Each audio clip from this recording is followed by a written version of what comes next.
Assalomu alaykum, hurmatli o'quvchilar, hormanglar, charchamayapsizlarmi? Biz yaqinda o'tgan bir imperativist degan mavzuni hozir video dars qilishga ehtiyoj sezilib qoldi. Shunga hozir o'tib beraman. Xullas, imperativist yoki imperativ nima degani? Bu buyruq gaplar.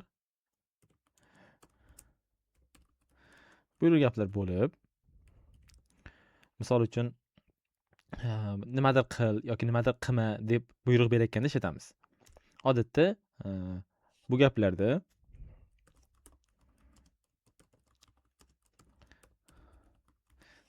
odatda bunaqa gaplarda ega bo'lmaydi. Misol uchun, sen eshikni yop, sen eshikni och, unaqa o'sha sen deb yoki u, biz deb gaplashilmaydi. Faqatgina shundoq fe'l bilan boshlanadi gaplar sirazi. Xullas, pozitiv shakli qanday? Pozitiv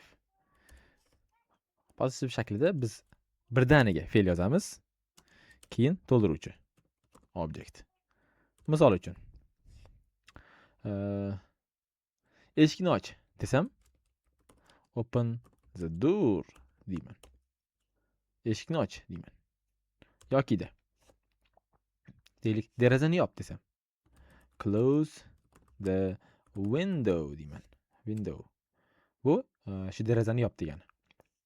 Biz birdaniga fe'lda mana bu yerda ishlatayotgan v bu fe'l bilasizlar. Ya'ni birdan fe'lni qo'yamiz, keyin to'ldiruvchi. Mana bu gapda ham open bu fe'l, keyin the door yoki men door desa ham bo'laveradi. Bu qolgan to'ldiruvchi. Close bu yerda fe'l, the window degani bu to'ldiruvchi. Xo'p, inkor shakli qanday? Undan oldin men buni sal bo'yab beraman. Shunaqa edi. Qora bo'laversin. Anchadan beri video dars yozmayapman, sal esdan chiqibdi. Xo'p, inkor shakli. Negativ. Negativda biz don't, keyin fe'l, keyin to'ldiruvchi qilamiz. Object. Shu negativda men adashmasam qizilga bo'yardim. Misol uchun, nima desak bo'ladi? Musiqa eshitma deymiz. Don't listen to music. Musiqa eshitma. Yokida misol uchun mashina minma desam bo'ladi. Don't drive a car deymiz. Mashina minma. Qo'shiq eshitma.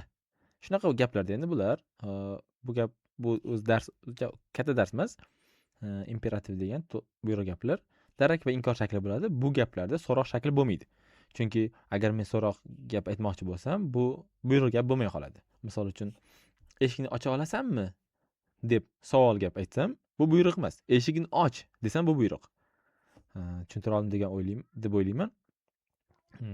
Hozir men bu mavzuni yana qayta ko'rib, tushunib olsanglar bo'ladi. Va bundan gap yozishlar uyga berganman. Keyingi darslarda ko'rishguncha xayr, salomat bo'linglar.